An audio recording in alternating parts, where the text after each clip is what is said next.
reports and communications. Following reports and communication items are provided for council's information. No action can be taken on items under this section unless the council agrees to include it on a subsequent agenda. Tonight's leadoff hitter is Councilmember Harris. All right, thank you, Mr. Mayor. Two scheduled meetings for regional housing. One was council, one we discussed, among other things, but they're working to expand their purview and develop new housing opportunities for folks in the community. So we discussed those new properties. It still hasn't come into the public purview yet, but that is in the works.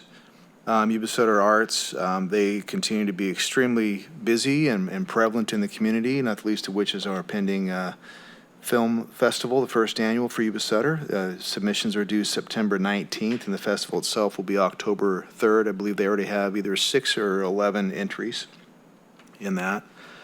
I am working on the side with some folks from Seroptimus, not the least of which would be Sandy Drone from Happy Viking, regarding human trafficking in our area, in our community. So more to follow on that. We're working on trying to figure out a way without stepping on any toes for the folks who are trying to put these people behind bars. We also want to help get the word out to the community so they can report it and try to prevent some of this stuff from happening to begin with. So there's more to follow on that.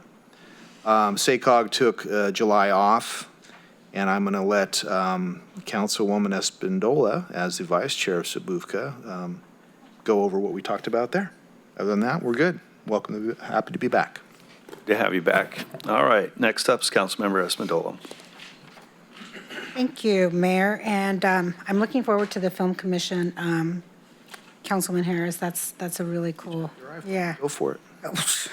Not that sophisticated.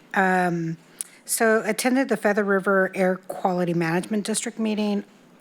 A lot of conversation about the air quality, unfortunately, because of the fires that we're all experiencing. The North Sacramento Valley Integrated Regional Water Management Group. We have our first meeting next Wednesday, I think is the 25th. I hope that we end up having that meeting. It's been canceled a few times, not enough agenda items, which kind of surprises me with all the other issues that are going on. Attended the Regional Water Agency Advocacy Program, which is the state group that we meet to talk about legislation and other ways to help our state legislators and understanding with the region and what we're doing with water. And any information that I get, I usually forward that on to our city manager so they're up to date on all the current things related to water. And the amount of funding that is becoming available to cities to help pay some of those overdue payments of water, that's available to us perhaps. But again, the conversation, and if you have any other input, I'd be happy to take that on, to take it about infrastructure and trying to find monies, for the infrastructure of our water treatment and water programs here in the city. And as Councilman Harris mentioned, we had the Sutter Buttes Flood Control Agency. It was our first meeting in person in a long time, and that was good to be around our region board of directors. And a lot of good things are happening within the Flood Control Agency. One of the things is that we had an event to celebrate the removal of the sediment that is happening through the Feather River, and the work and support that Assemblyman Gallagher and Senator Nielsen have helped in bringing $5 million to our community to help with that particular grant. And Councilman Krishner attended. He was there, and I appreciate you showing up and supporting. It was a really favorable getting together because it was also talking about sportsmen and fishing, and there's just a lot of really good results within this work that we're going to be doing for the several coming months. As our next meeting for our city internal homeless committee, we're going to meet on the 30th, and we had postponed the last meeting. There's, there's things happening in our community, so we had to postpone that meeting. So we're going to meet on the 30th, and so as a city, we'll meet, and then we're going to meet with the county as well, and bring some recommendations and hopefully host a workshop here soon. So then we can all be on the same page of this homeless issue that we all experience every day. One thing that, because of these fires, because of change of services sometimes, one thing that our emergency staff, fire and police are working to promote, and I just want to remind folks to make sure that you sign up for your Code Red. And it's a really easy process so that you, as a community member, know how to respond if we were to evacuate or sections of our community need to evacuate. And just to stay informed, it's really, really important as a community to be part of the process in any type of emergency. If there's questions related to that, our fire chief and fire staff are here, so you can ask them, or get on our website. Actually, it's yubacity.net/YCFD to get into the Code Red. So really like to remind folks to take care of yourselves and take care of your families and be prepared for any kind of emergency at any case. And my prayers and thoughts are with all the community, with all these fires that have been going on. And I know it's really a difficult time for many families and those circumstances. And I also want to thank our fire staff and our policing for going out there and helping in those very dangerous situations. So I hope that everyone takes care of yourself. And also with this Delta variant, be vigilant and take care of yourself and your families as well. Thank you. Thank you, Councilwoman. Councilmember Kirchner. Through the mayor. It's been a long time since we've been up here. I'll start off with Gil Sizer. We had some appearance items. We approved to submit excess equipment as surplus by Sutter County General Services Department. We also approved for the Sutter County Development Services Department to purchase district equipment. And then finally, authorize Smith & Newell to perform fiscal year 2019-2020 audit. Mosquito, we had some stuff going on with that. We moved to, they changed health insurance renewal rates beginning January 1st, 22nd, or 22 through December 31st. Also dental insurance, vision, and then finally they moved to approve a renewal for the American Mosquito Control Association membership. They did have some activity though. They received a call from a gentleman in Terra Buena off of Roosevelt. Took a picture of a mosquito he didn't think looked like a mosquito, and it turned out it was a Andes aegypti, which is actually, they don't look like regular mosquitoes. They have a certain pattern, I guess. And the problem with that particular mosquito is they're known to spread Zika and yellow fever. And so once that was confirmed, the health officer was informed. Their people went out there and sprayed, and they're waiting for the follow-up how that went.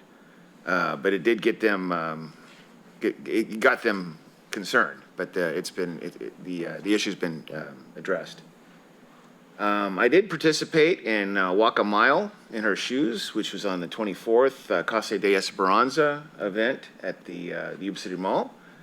And that is to highlight sexual assault awareness month. And so the mayor and I were out there doing laps in the mall and in fashionable shoes. That was my first opportunity to participate in that. I also participated on the third and national night out, which was fun. Again, once again, my first one. I'd like to thank the chief for setting us up with, I hope I pronounced this name right, Erica Broussard. Broussard. Broussard. Close. who did an exceptional job. I'm glad she put up with me and my son. We went to several events around town, and thank you once again for that. And Chief, your people as well. That was really neat to see the community out and celebrating National Night Out. And lastly, as Council Person Espinola mentioned, it seems like the whole state's on fire again, and you know, it's almost like it's becoming the norm, unfortunately. But our thoughts go out to people that have been directly affected by that. I know in the Lake Elsinore region, we have many members of our community that own property up there. I'm sure everybody in this room knows somebody that was directly affected by that and still affected by that. Our first responders in this community that's participating up there, and some of our groups that have gone up there to help out, the stories that they put on Facebook. It's just a difficult time. So our thoughts go out to the people that have been affected by those fires and are in harm's way. And that's what I got. All right, thank you. Vice Mayor. Thank you, Mr. Mayor. Did Councilmember Harris have it? Him on mine, thank you. Okay. All right.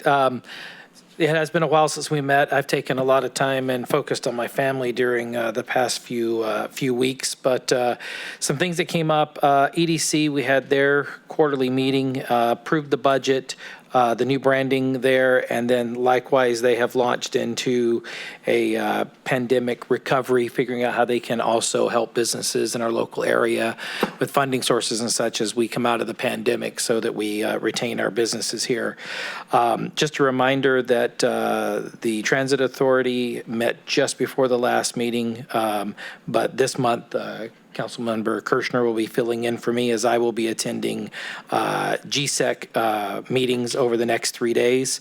And then likewise, the RWMA will be bringing forward the new JPA sometime September, October timeframe is when we should see that. So that will be on our radar.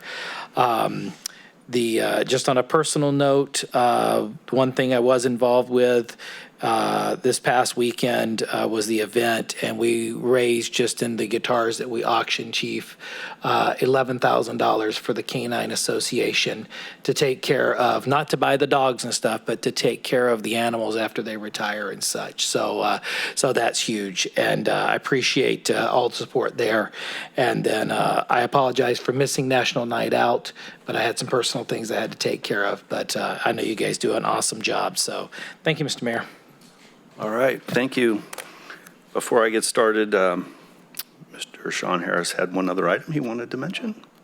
I forgot to mention appreciation for the PD and Lieutenant Runyon for taking me out and on National Night Out. It was always a very well-attended event, very appreciated, and did a great job as always. So thank you very much.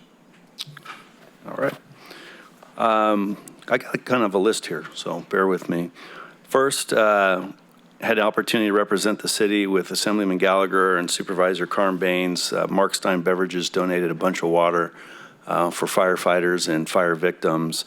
Speaking of firefighters and fire victims, as well as PD, and it's been mentioned here, we have folks that have been dispatched up to assist up in these fires, and I understand there's another big one brewing now out of El Dorado County. So knowing that it's going to be a long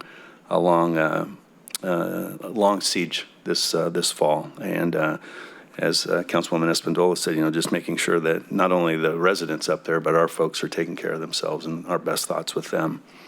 I did attend the Gil Sizer meeting along with Councilman Kirchner. He's covered that.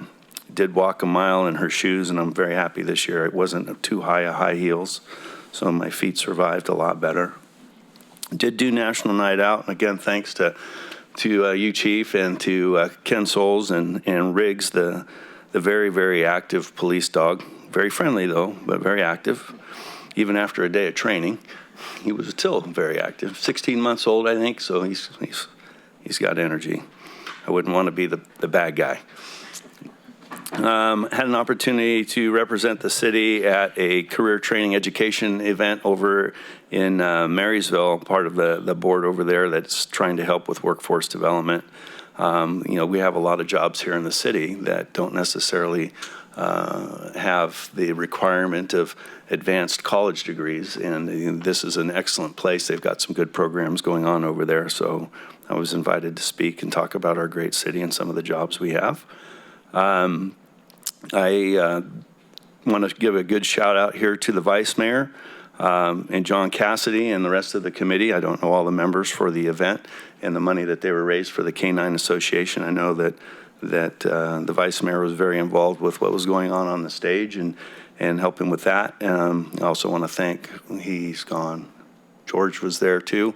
He was helping out as well as staff with some presentations we made to the folks that headlined that and allowed or provided the opportunity to make the money, and that would be Kaylee Starr, Temecula Road, and of course Tyler Rich. All very good people to meet and all very generous to give of their time to this event. A couple other things that are going on, and I have a question first though, is my phone's blowing up, and I'm hoping that maybe either Mr. Moody or Mr. Vaughn would be kind enough to maybe spill the beans on when Hobby Lobby and Sportsman Warehouse are going to potentially open. I don't have that information, but there's a lot of interest out there.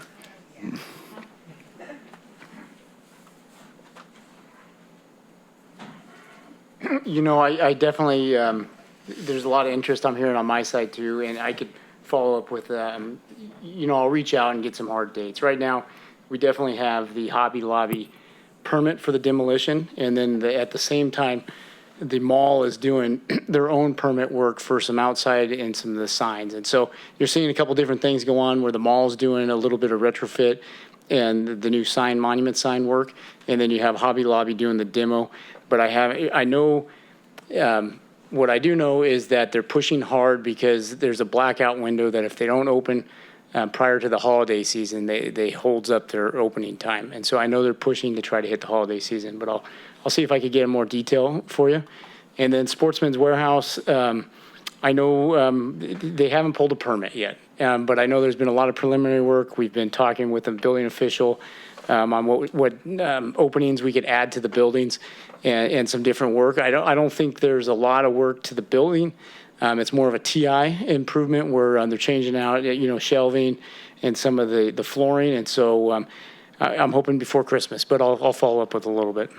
Okay, thanks. And they have pulled their license for distributing ammo and guns. That has come through. So that is one thing that they're working on to basically be open before Christmas. Thank you, Mr. Oh, you got a question? No? Oh, okay. Thought you were raising your hand. I was actually blowing my That was your. Okay, thank you. The city manager and myself are scheduling a meeting with the chairman of the Board of Supervisors and the county administrative officer. There's some interest in some joint projects downtown that we're exploring, and I think that could possibly be something quite beneficial to us. So it's very, very much in the conceptual stage, but we're in the process of meeting with them. I do want to signal that on September 8th, there's a couple events that are occurring. One is just recognizing our old, I shouldn't say old, that's not right, our past mayors in the city at a luncheon, and then they're going to get a tour of the Sutter Theater afterwards, because many of them were involved at the very onset of that. So we'll get them together, and maybe they can tell us how we should be doing our job. I don't know. Maybe we'll see. I don't know. The other thing is on September 8th, we will be hosting a workshop. And this is something that will probably raise a lot of interest with folks. We don't know the location yet. We're still working on that. But we'll be holding a workshop on the possibility or the interest in not only selling cannabis here in Yuba City, but also in cultivation. So that is something that has been raised on and off throughout the years. I think it's at least for this time is we actually have applicants. So we need to raise the issue and we need to deal with it. And so that's the beginning of that, is to seek public input, and that process will begin on the 8th of September. The final comment I wanted to make is in regards to the many questions and the many interest in vaccines and masks, et cetera. I'm going to mention that in regards to the hospital, got information this morning from hospital board members that are getting it from the hospital. The hospital's definitely impacted by COVID-19 patients. I'm not saying they're overrun. I'm just saying that they are experiencing a rise in the cases. That part's indisputable. You can say what you want about whether or not it's this or that, but you have some sick people in the hospital, and that does affect the ability for the hospital to continue to deliver its services to folks that have other illnesses. So we're keeping our eye on that, and the city manager is in close contact with Rick Rosson, who is the hospital administrator, and so we'll be kept abreast of that. As it relates to vaccines and vaccine passports and vaccine masks, I think as a city, we are continuing to be extremely vigilant about what's going on around us. There aren't any pending actions that we as a council are considering at this particular point in time. There are various different opinions on this council about what should be done, and obviously, as information presents itself to us, or if things begin to happen that require our interaction or our ability to interact with them, then we will deal with them. But at this particular point in time, we don't have that. There isn't anything out there that's telling us that, for instance, our city workers have to do this, or we're going to require city workers to do that. So if those somehow arise, then we will deal with them as a city. I would like to close the meeting tonight in memory of Shirley Johnson. She was a longtime Yuba City dispatcher. And I'll leave it there. This meeting's adjourned.